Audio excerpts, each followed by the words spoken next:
Just met with her yesterday, and I have just before I met with her. I bet she passed it to you. She did. The trail's gonna She send met them a with one of my message. youth and government kids. That's what we're there for, is the Chicagami Trail.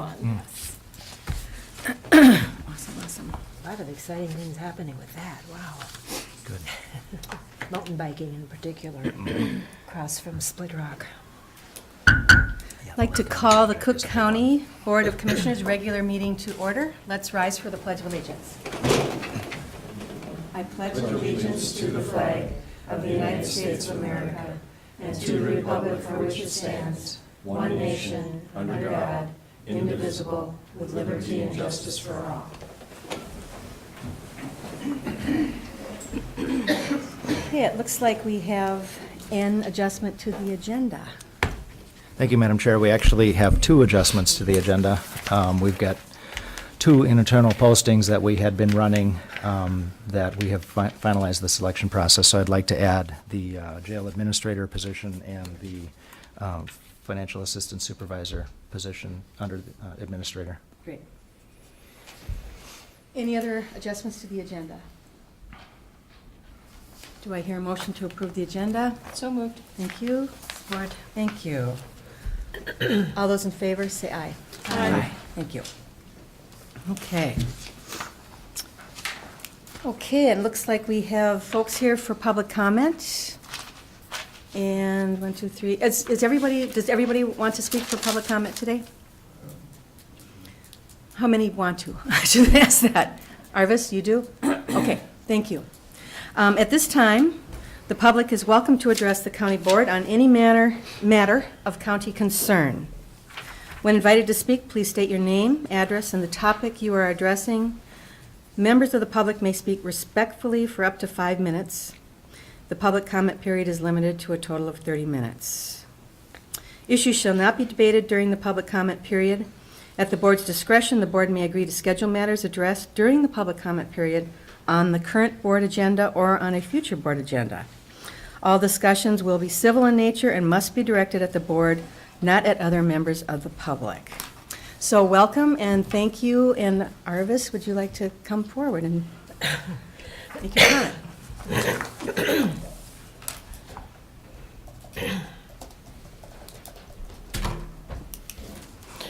Good morning. Good morning. Arvis Thompson, District 1. I'd like to thank you for delaying the discussion about bonding until after the first of the year, because it will give us more time as a public to ask questions, I hope, about the budget, which people should be asking. That's not a decision that's been made yet. So there's lots of time for discussion, research, getting back to you with some thoughts about where people are at with it. And so I encourage the community to remember, budget is the next thing that's coming up, and we need to be diligent in asking questions and coming back to you with what we would like to see. It also then allows us some time to ask the question about the bond. And I understand that we're still looking at bonding a palace in Hovland at $800 and some odd thousand for a garage that does not have staff working 40 hours a week. It's used to keep equipment warm so that it starts in the wintertime, and I apologize for not knowing any other uses of the building, but it does seem like $800,000+ for a garage is beyond excessive. I would encourage you to please take a look at that and ask the question about why can't we repair it? A roof, electricity, doors, doesn't seem to even come close to that kind of dollar figure. And in the bond as well, you're asking about a pictometry machine. I don't know if this is a new purchase or if this is a replacement for something that we already have. It sounds like it's a new purchase according to the paper. And I wonder, who are you going to replace? Who are you going to lay off? What department is not going to be here when you have a machine that can do what people right now are doing? There's avenues to get the same kind of pictures that I believe through Google and perhaps some other kind of facilities out there in the internet, and I apologize, I don't have a computer, so I don't know what these things are, but I do understand that there's ways to look at very detailed kind of information. Why are we talking about $250,000? Who's going to manage this? What new department are you going to create? How does this serve us, except to invade our privacy? In the budget, I still haven't had an answer to the question about 2,650 people in poverty, and I'm appalled that you would not want to know the answer to that question as well. How can you make decisions if that much of our community is in poverty? And if you know the answer, then why isn't it being shared with the rest of us? The Colville Town Hall, I still don't know. I'm the caretaker there, and I still don't know what your plan is. And yes, it's just a little pain in your side because there's not a lot of work that's required out there, but there is some work that's required. Are you going to do it, or are you going to still watch it fall down? An answer would be nice. In the budget, the other thing I'm wondering about is there's a list of 181 different committees that you people sit on. Yes, some of them are duplicates, some of them are alternates, some of them are boards or you have to be there. But that's 181 reasons for you to have to think differently all year long, for you to have to divide your concentration. Are you actually getting anything out of that 181 meetings? Is the public getting anything out of the 181? Is this something, are these mandated or are these non-mandated? Are you a figurehead? Are you there to give them legitimacy? I see bonding and budget at this time as being the same as a big black hole. How much more do we want to dump into that pit? Thank you.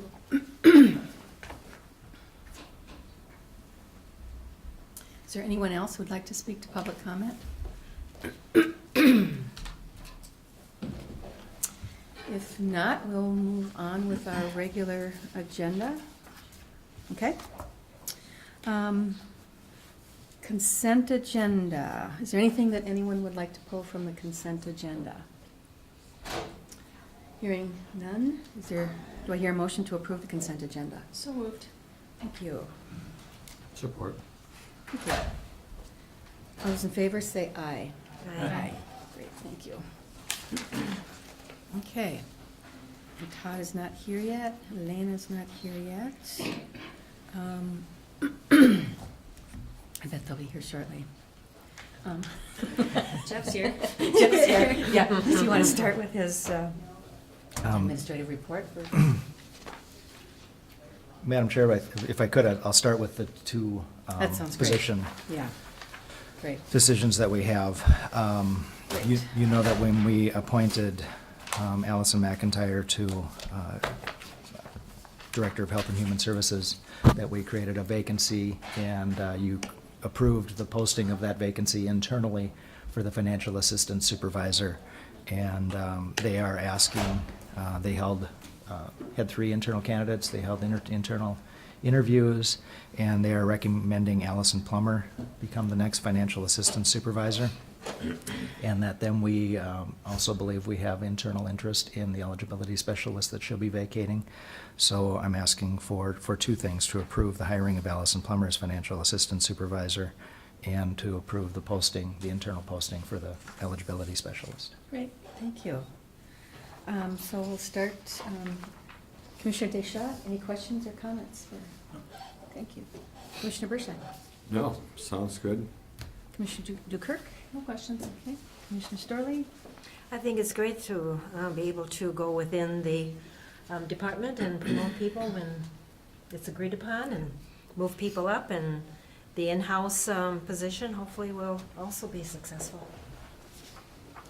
And Madam Chair, the only comment I would make is if we are successful, we'll be coming back for one more position that we'll have to fill. And Great, great. The full domino will be complete. the series of moves is necessary, but I also agree that promoting people from within is really, it's really helpful for the staff. It's really helpful for them to see the opportunity to move up within the organization, and I think it's really helping morale upstairs. And it's also shortening the training time to fill these positions. Yep, which is great. Thank you. Do I hear a motion to approve the hiring? So So- moved. Okay, Tried. one's a 1 and 2. 2. Okay. Are there any opposed? All those in favor, say aye. Aye. Thank you. Okay. Well, since, do you want to finish with your? Let me just finish the other Yes, one real quick, great. and Great. thank you, Madam Chair. So the second one is a very similar situation with Judy Sievertson announcing her retirement in December of this year. We had an internal posting for the jail supervisor position, and we had one applicant for that, and we held an interview for that. And Pat is recommending that we approve the hire of Ben Hallberg to the position of dispatch jail administrator, and that then we approve creating a vacancy for his deputy position, and we would try to fill that from within the last search that we did. We had a current hire list for Right. post-certified staff, and they would like to hire from that list for this vacancy as well. Great, thank you. Commissioner Storley, any questions or comments? There again, always good to offer it up to in-house position, and it's already part of the budget. Thank you. Commissioner DeKirk, No questions. Commissioner Bershon, Sounds good. Commissioner DeShaw. So that only leaves one opening at the sheriff's department, or was there still an opening for the deputy? We had recently hired Mike Running, so we had just filled. Okay. And now we've got another one, but the candidate pool is fresh enough and new enough and had enough qualified applicants in it that we think we can go to that pool to fill this vacancy rather than to have to go out and advertise again, which will shorten the process significantly for replacing Ben. Okay. Great, thank you. Motion to approve. Thank you. Support. Thank you. All those in favor say aye. Aye. Aye. Thank you. Okay. Okay, so we'll move to Todd Smith, the assessor, the abatement.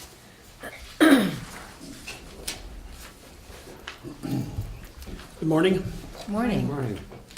You should have before you a request for abatement for the Rockwood Lodge. We're changing the assessment classifications from, right now it's split class from homestead and seasonal recreational resort class. It should have been changed at the beginning of 2016 to Ma and Pa resort class. It just got missed, it was a clerical error. So it makes a difference on the taxes, and it'll be beneficial to the owners. Thank you. So basically, my request is to allow the abatement to go through. Thank you. It's a correction. Awesome. So Commissioner DeShaw, do you have any questions or comments? No questions. Commissioner Bershon? Well, it's good to get done. Commissioner DeKirk? Was this found when you were doing your assessments up the Yep. trail? We found it when we were doing Rockwood Lodge, we found that it had to do with timing. It's when he bought the lodge and when he applied for his homestead, it was after the December 15th deadline when he applied for homestead.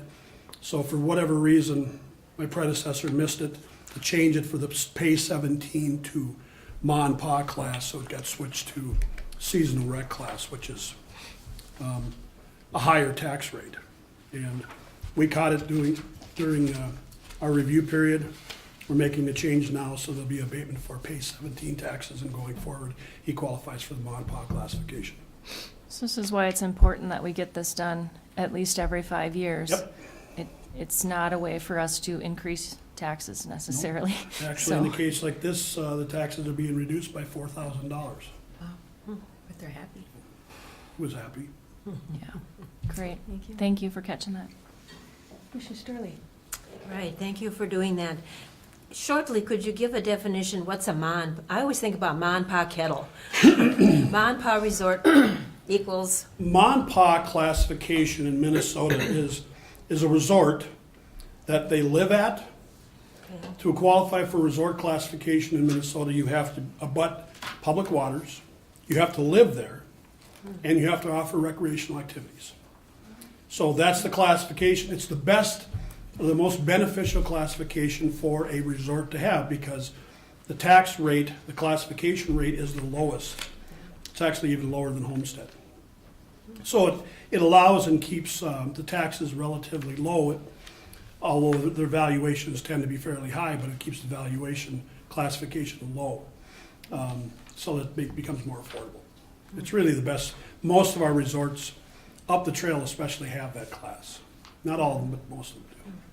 And do they need to provide recreation year-round, or can it be seasonal? It can be seasonal, and we send out, and this gets back into the request form that I had earlier this year in requesting a P&L and all that, because every year they have to document how many units they have, how many of those units are rented or leased 250 days or less per year to qualify for the MONPA. If they're over 250 days, then a portion of that will be the seasonal class or the commercial class. So there's a lot of rules that go along with it, but most of the resorts that we have are there operating less than 250 days a year, so therefore the class rate. Okay. And how's your work going up the Gunflint Trail? We're done. Good? Yep. Okay. We're done. We're starting our new construction and doing our input right now, so a Okay. whole That nother, up the Gunflint. what's that? There's a lot of that up the Gunflint. There's quite a bit, although Bob picked up a lot of it this summer when he was doing the work, so we have a lot spread out all over the county. So I'm just getting it laid out right now, so we have a couple months worth of work. I don't know how we have new construction when everyone says there are so many houses for sale. There's quite a few new houses this year. Is it higher than normal? A little bit higher right now. We're at 150 some permits, new permits. That's not all houses, of course. And I was mistaken in my last report to you that we only had 250 sales in Cook County this year. We actually have over 350 sales this year. So there's been a lot of activity. This year more so. Sure, for sure. How does that compare, looking at the past? I mean, is this sort of something that's been building up, or is it, sort of a blip? How would you define that? I think if we're looking at, A trend? the trend is moving upward. I think if we look at the last 5 years, both in sales and in the number of permits, we're trending upward. The sales, of course, I think we had 250 some the last 2 years. Now we're over 350 so far this year. That says something about what's happening, and along with those sales come permits, because people are buying, they're improving, they're doing lots of things. Plus, we have quite a few new homes that are being built this year, kind of all over the county. So it's, and these aren't just your average little $100,000 houses. These are some that are $500,000 to $1 million, quite a few of them. So it's the trend, as far as I can see from here going forward, and it's got to do with the market, with with just what's happening in the economy, is it's going upward. I think we definitely are out of that recession. We're out of that bubble, and things are starting to move back up. I have an interest in this, obviously. So, they say that I have realtor friends in the cities, and they say that we're sort of a 10-year delay of whatever was happening in the cities 10 years ago, or are we closing that gap? I don't think Cook County is a 10-year delay. It I isn't, okay. think Cook County is actually only about a year delay. Wow. Most of the rest of the state is delayed in how it reacts to the market in Twin Cities. Here in Cook County, we react within a year. That's good to know. That's what Okay. I watched for many years living in the cities. I always tracked it, and Cook County doesn't seem to have it's a quicker reaction to what happens in the market, and it doesn't seem to be as extreme as what happens and what did happen around the rest of the state. So, Sort of belabor this, but so how many of these homes would be on land that was not previously used for a structure? you mean just vacant land? Just vacant land, yeah. Um, I'm not asking for an A analysis. rough but- count right now, I think we have at least 10 homes, new homes that are being constructed on what was formerly vacant land. Okay. And then, of course, we've got the construction going on in Grand Marais. There's been a lot of vacant land that is sold along with the EDA stuff on the west side, and we've got several new lots that are opened up with with some permits on them for homes. So there's at least 3 more homes in Grand Marais, as well as the ones outside of homes, so, or town. Thank you. Thank you. And I was just curious about the words Ma and Pa Resort. That's an official Yep. term to describe that? Within the classification structure, that is, they call it the Ma and Pa classification. And Okay, it's what's described as, and I think it probably fits better here in Cook County than other places, because that's historically how these resorts were run for years and years.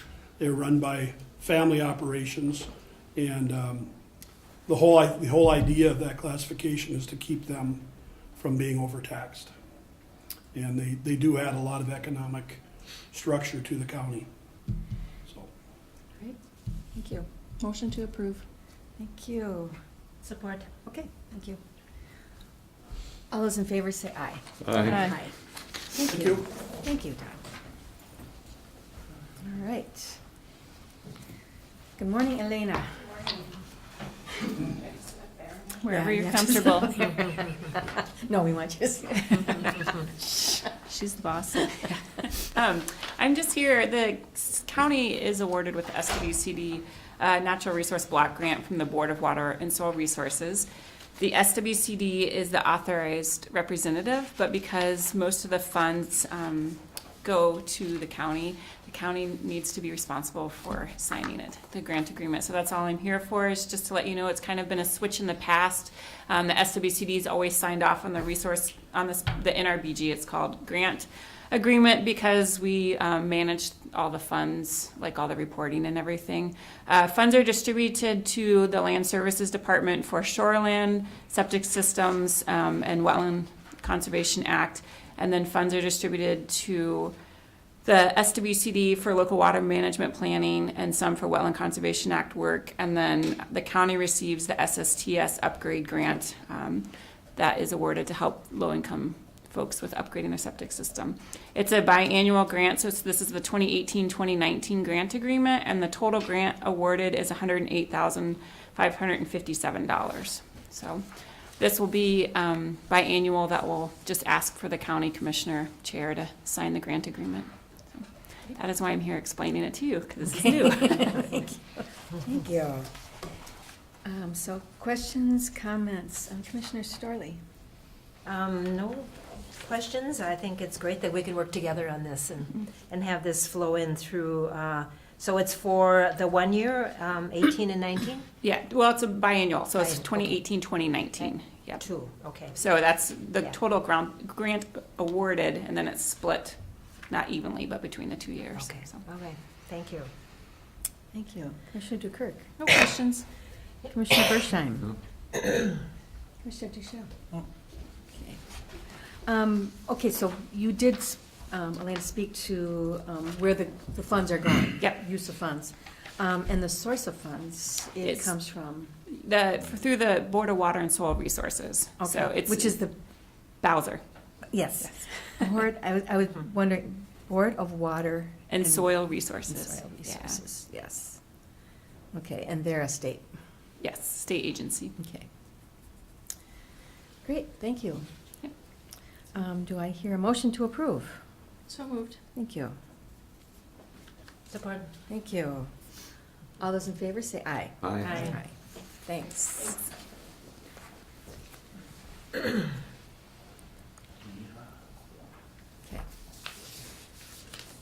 Okay, and I'm feeling that we don't need to take a break.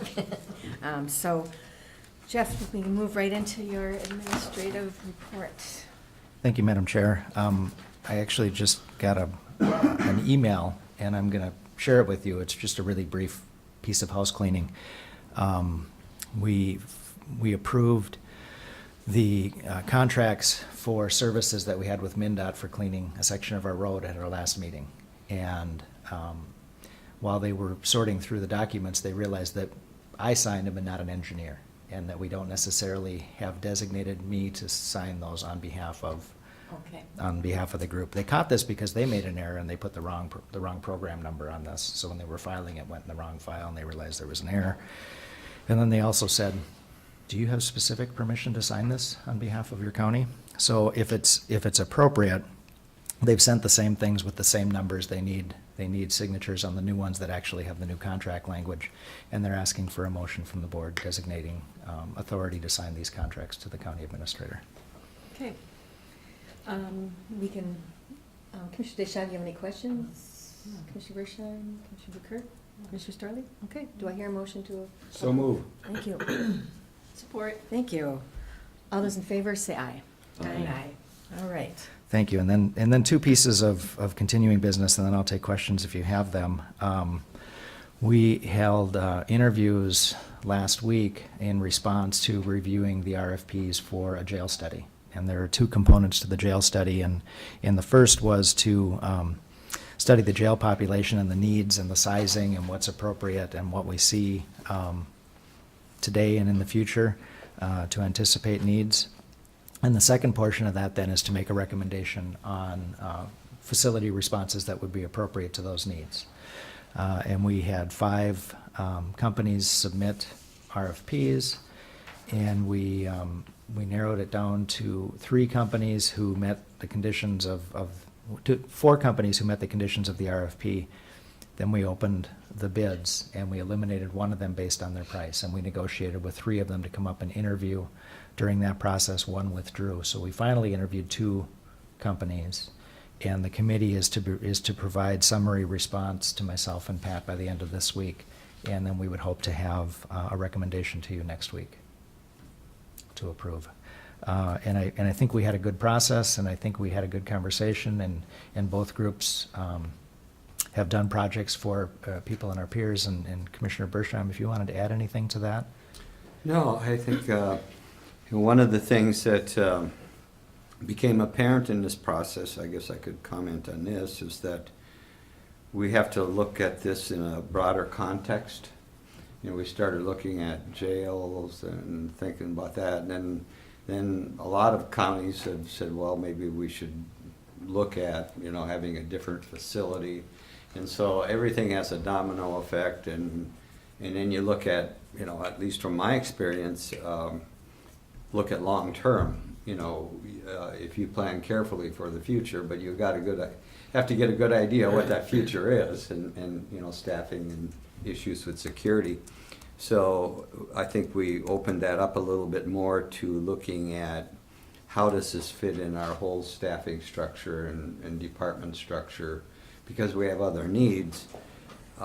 And not to say that we're going to do that, but to take a look at it. I think before, and very logical, it was to look at this, look at this, look at this, and now we're starting to say that maybe we better look at it in this larger context of how everything fits and what our needs for the future. So it's,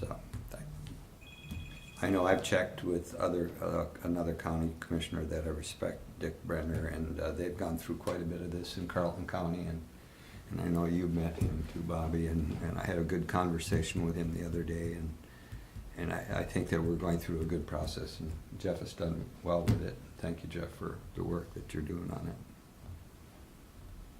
Great, thank you. So we'll see more on that next week. And then an update on the engineering candidates. We did get 4 applications. One was not new. It was the same one we got the first time we went through, but we invited that individual who was qualified to interview or to apply again. We got 3 new applicants, and we will be holding interviews on Friday this week, and Commissioner Deschamps is not able to attend, so Commissioner Sievertson is going to sit in with that group.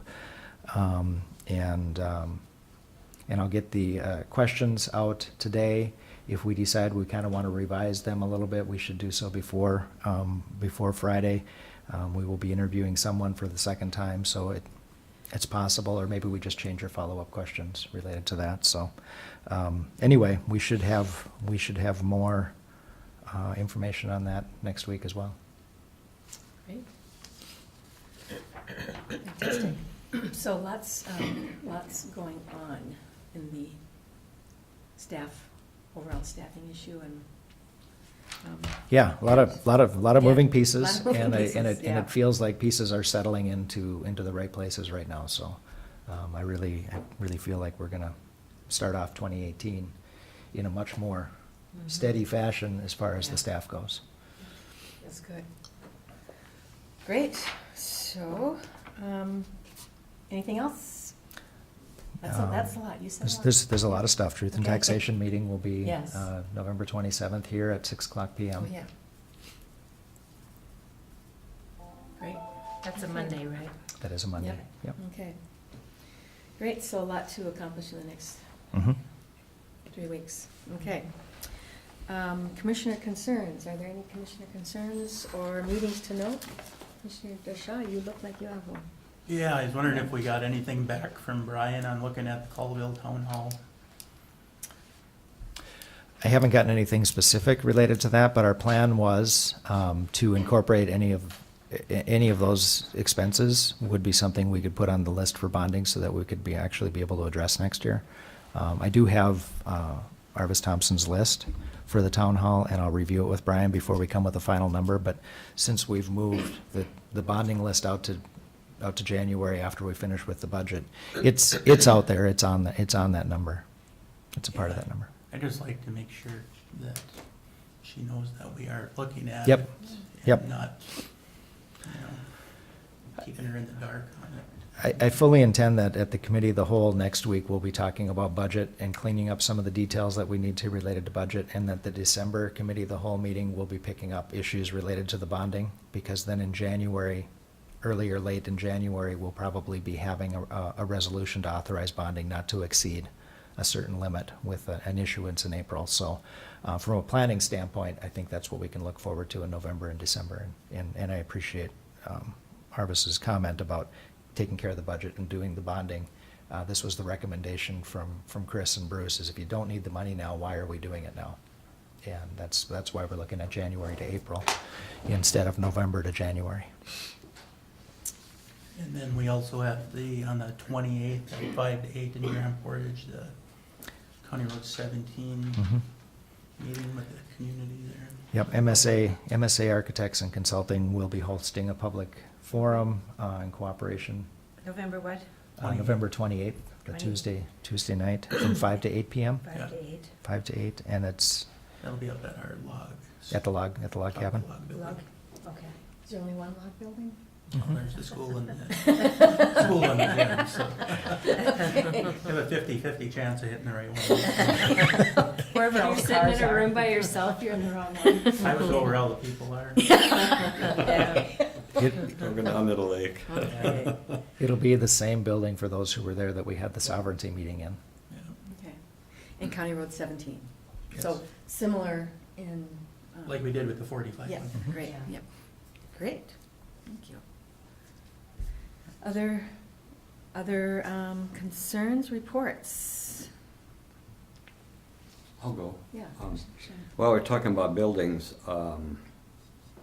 just wanted to report that I got a call from the Historical Society, which I'm a representative on, and we had some flooding in the basement that's been used for archival storage. And that was constructed in 2006. It's basically a basement that was added in the building closest to the lake. And with high water and winds, I don't know, it's about a week ago or a week and a half ago, there was damage. And so a report was made with MTC to our insurance. Yes, thank you. And, but I think it brings up the question, there are some construction issues there as well that might have to be looked at. And there was damage to equipment too, so I guess I would ask that we take a look at that, maybe in our bonding issue as well. I don't know what that, or maybe not, but I would like to emphasize that we as a county own those buildings, and that it's our responsibility, to maintain them, and they do keep important county records. That I know some of the damaged stuff that I looked at was actually county records. So, Do they carry They're flood drying 'em insurance out. of some type? yeah, That they what can is do? it? I'm not good at acronyms. MCIT. MCIT is the insurance organization for all government, I think county governments. The Historical Society carries the insurance for the contents, and the county covers the building, so Well, that's it, we're thank kind you. of splitting both of those. Okay. And the Historical Society is Cook County Historical Mhm. Society, so it's Yeah, not because just there's more Grand than Marais. one. Yep. I think the distinction is that we've had a relationship, you know, with the Historical Society from the standpoint of owning the buildings. And that's what I think distinguishes it from others. Great. Great. Commissioner Kirk? We're not ignoring the maintenance of the historical building, we're ignoring the maintenance of everything we own. It's universal, we're not picking We're on being anyone. fair. This building's falling apart, the sheriff's building's falling apart, the highway building's falling Equal apart, the maintenance opportunity. buildings are falling apart, Coville Town Yeah. Hall is falling apart. Basically, when Brian comes in, the 5 years I've been here, we tell him no. So, just in case anyone feels like we're neglecting them, it's universal. Thank you, and I think that's all the reason more to look at, you know, every time we do some building project, to look at the big picture. And we've neglected things way too long, and it's a thing called deferred maintenance. If you defer your maintenance too long, it costs you a whole lot of more money later. And so hopefully with the bonding going on, that we can, you know, try to at least catch up a little bit on taking care of our facilities. Ground zero, come up to ground zero. Well, or maybe jump ahead a little bit. Yeah, that'd be nice. Yeah. Because that saves money Yeah. too. It saves Yeah. money in the long run. You can spend up to 15 times, I mean, there's just countless studies that if you delay things too long, it's an exponential problem later.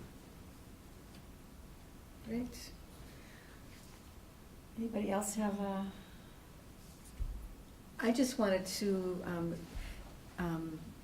speak to a couple of the issues, or ask people to speak to a couple of the issues, and so that they know that we're addressing it here.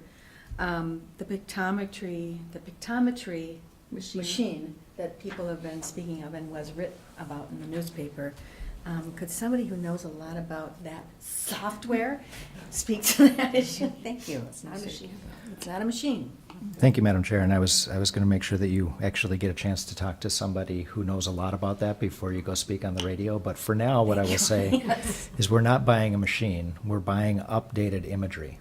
We're contracting with somebody who has a plane, who has the equipment, who has the ability to update that imagery. Yeah. And the imagery that we're buying will then populate things like Google. That comes from the data that we provide. So those services don't exist and they don't populate that. They use the data that becomes available. And it's been 6 years since we've updated that, and it should be updated more often than that. And we have partners who are going to be helping us with that, the Forest Service and city and Grand Portage potentially. So the cost may come down from that, but that's the ballpark amount to have that service provided, and something that we need to do periodically. So it's not a machine, we're not buying a machine, we're not replacing anybody. We're paying for a service that doesn't make sense for us to keep on staff. And that is, you know, an airplane and specialized equipment and specialized computers, and we just take that data and we populate it into our GIS system. And then we make it free for everybody to use, including Google and our local public. So I'll get some more specific information for you, but we're not buying a machine, we're buying a service. Thank you. Commissioner Kirk? As Jeff said, Google will use our website. So just for the record, we're trying to be more update than Google, because it doesn't help with our services. And I had some calls and questions on this, and someone said, why can't we do it every 10 years or 20 years? So I typed in Minnesota County's pictometry. And several counties have it, and their copyright date on it is within the last 2 to 3 years. So we're not going rogue here and doing things different than anyone else. And looking at the state of Minnesota, I think we have a lot more land that's not accessible by foot. And it's much easier to have this visual. And there are many, many, many departments in the county that use it besides other resources. So I would much rather pay for this service than risk sending our staff out into treacherous terrain to get the information they need. To levitate and get it. Levitate, yes, Get it. and besides it not being a machine, because I also had this call, it's not a drone either. We're not buying a Okay. $250,000 drone. Okay, that's so interesting. We do have rich imaginations. Yes. That's a good thing. Yes, excellent, okay. And Hovland Town Yeah, Hall yeah. is a placeholder.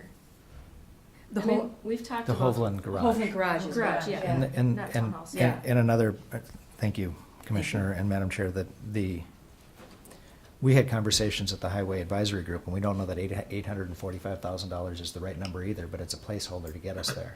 And there's more involved than a shed, than a garage. There's the potential for a fuel delivery system, there's the potential for needing for storage for salt sand. Right now, if you know, the salt sand storage out there is just laying next to wetlands. And it's Not not a good protected. scenario, yeah. So it's just, our salt is running into the wetlands there. So it's a site improvement. And we haven't settled on a program, we haven't settled on a cost, we have a placeholder until we identify what it is that we're actually gonna do, and we hope that it comes in much less than that. Great, Commissioner Kirk. And just a reminder that Dave let us know quite a few years ago that as a government entity, we are regulated on our fuel supply, and that the state requires us to have certain systems in place, and that we are gonna be required to be up to date with those systems when we do any changes. And salt and sand, is it Jeff, by 2020, all of our salt sand has to be in an enclosed, where we don't know yet. I don't know the specifics about that. I know we've got about 3 years left of our space with MinDOT here. Yep. I don't know what the other regulations are related to storage, but I know that we have immediate and pressing needs. Great, thank you. What else is on there? There was, the only other thing that was on the list, well, of course, the committees, are they worth it? I think when we go to the committees, we are questioning that, and we do this annually. We do that analysis annually when we assign meetings. We decide which ones are worth it. In the past 3 years, I know that we've deleted one. So Or more it's, than that. yeah, or more than that. So we're constantly assessing that, because we don't enjoy that part either unless it has real benefit to the county. But what we've learned is most of those, all of them that we're currently attending, do have value, and we are not an island here in Cook County. We do a lot of things jointly.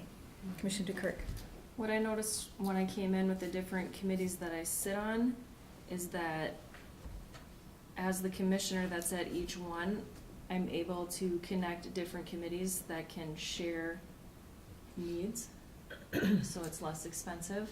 And, you know, I'm on soil and water, so I know what grants and bonds and other things are available through soil and water, not bonds, but grants and monies that are available. So if I'm in another committee and there's a need, I can say, well, can you try this resource? Can you go through this way? So it's a constant having to link things together. And there's so many people in the community, thank you, who sit on multiple committees. And it's just connecting all of those resources together. So it really, really is important. And a lot of these committees come to the EDA or to us for funding, or to have us run grants for them and have us be the signer. And if we're not sitting on the committee, how do we know the stability?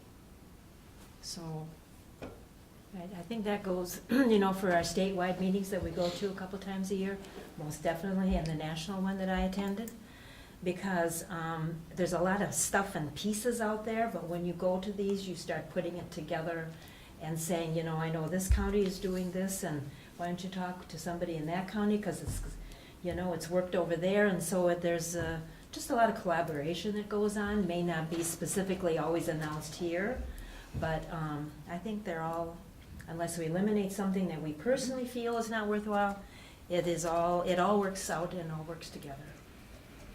Thank you. So the only, yes, Commissioner. I would just like Yeah, to comment too. yeah. I thought about this a lot, especially, I know, like others, some months I travel 1,500 miles.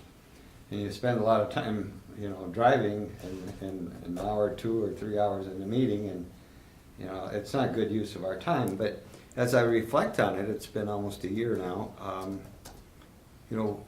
if we tried to, as a county, to do what a lot of these others do for us, because we're a member of a consortium or whatever, like Arrowhead Regional Corrections, providing our probation. We have a facility for juvenile, corrections and adult, and you look at AEOA, we have a lot of that coming to our county, and if we had to support that just through our tax base, it would be really expensive. So I've tried to, keep in mind that this is worthwhile, because it's not a lot of fun to drive. But the meetings are great, and I think just being able to meet and work with other commissioners on common areas of concern and how we can help each other is important.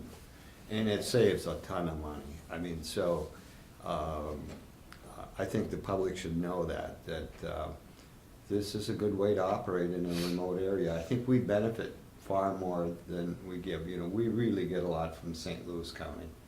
They're very large, but they provide a lot of expertise in so many areas. I think we have to keep, at least I have to keep that in mind, because it's not fun driving around. It's just not at all, especially in the winter. But maybe some of these we have to look at. I want the public to know, and I'd like to just reiterate that this saves a lot of money for our county.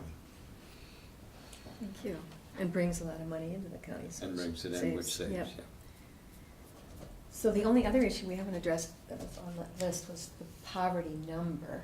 I don't even know where I it don't know came where from. that came from or what it means, but I would say that each one of us that's like 250?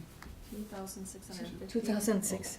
2062, or I don't know, it's just, the point is poverty is a very complex Madam Chair, thing, yeah. I will try to clarify that number, but again, people are confusing definitions, and I think it might mean that 2,650 people at some point qualify for some of the programs or services that we offer through Health and Human Services. And I'll try to get a statement so that, again, you can address that on the radio and make sure that we have the right information. Thank you. Very good. Well, the event we had yesterday, the Empty Bowl, I mean, it was fascinating and wonderful when you sat there elbow to elbow with folks in the community who said, we support the food shelf, and people who need to have something like that. So, I mean, it's a large working within the community of the county to say, we know you're out there and we support the fact that there are times you need things. Yeah, way to take care of each other. Yeah. Thank you. Anything else that we want to address? And I am on the radio. So, and Commissioner Dukert, our favorite time. forget that Favorite page. time in our month. The first meeting in the month, we send congratulations to this fine group of staff that work here. Yes, we have a lot in November. So we have Jesse Backstrom and Norris Klegstead with our highway department, and we did actually, I believe, hire them in one motion in one meeting, so they are together for 4 years. Jimmy Wallner is one of our maintenance crew, 3 years here, thank you. Joseph Ruth in our land services department has 9 years. Jesse Johnson, who's checking everyone in at the front door today, you can all say hello to him. He's at 3 years in law enforcement. Diane Booth. Diane, I'm sorry, some staff don't like when we say this, but thank you for 29 years of service. I think that's the biggest one. When I've- she's only 29, it's Yeah. kind of. Then it's okay. That's- Clark Bloomquist, again at our highway department, 7 years. Cooper Turnus upstairs, 2 years in public health. Heather Wicklander is over at our law enforcement center, thank you for 2 years. Tyler Maruska, 4 years at the recycling center. Julie Coleman, one of our deputies, you all know, thank you for 13 years. Joe Pernot, 3 years in the highway department. And Rick Sturm, thank you very much. We also hired him very young because he's at 22 years at service at our recycle center. So thank you all very much. Great, thank you. Okay. I would entertain a motion to adjourn. Support? So, Okay, One second. all those in favor say aye. Aye. All right, Trying to give you a Oh, what chance, fun. Myron. okay.